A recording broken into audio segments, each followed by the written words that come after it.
امام رضا علیه السلام فرمود میدونی جد ما رو چجوری کشتن؟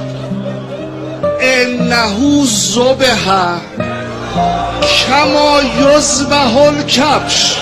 جد منو مثل قوچ سر از بدنش جدا کردن. آقا جان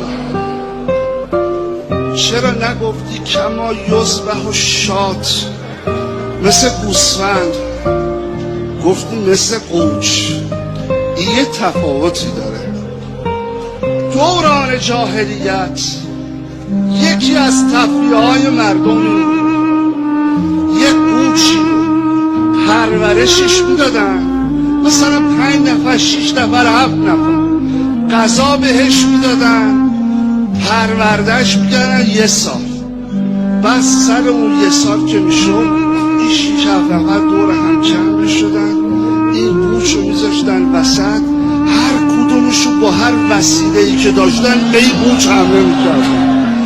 کما یذبح الکبش یعنی جد منو مثل دوران جاهلیت کشتن، انداختنش وسط، هر کی هرچی داشت حمله کرد.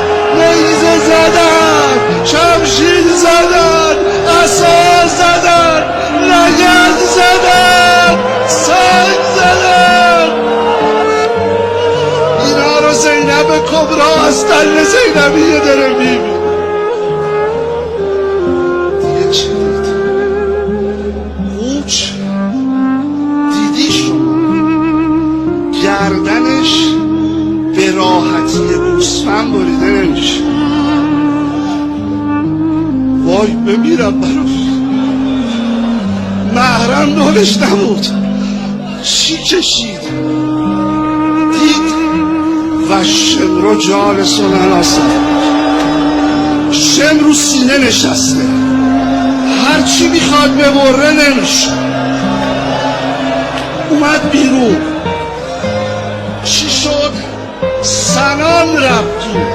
سنان چی کار کرد؟ با یه نیزه به نهر امام زد، این نهر رو پیشون کشید بیرون. دوباره شم رفت، داشت میخندید به زینب.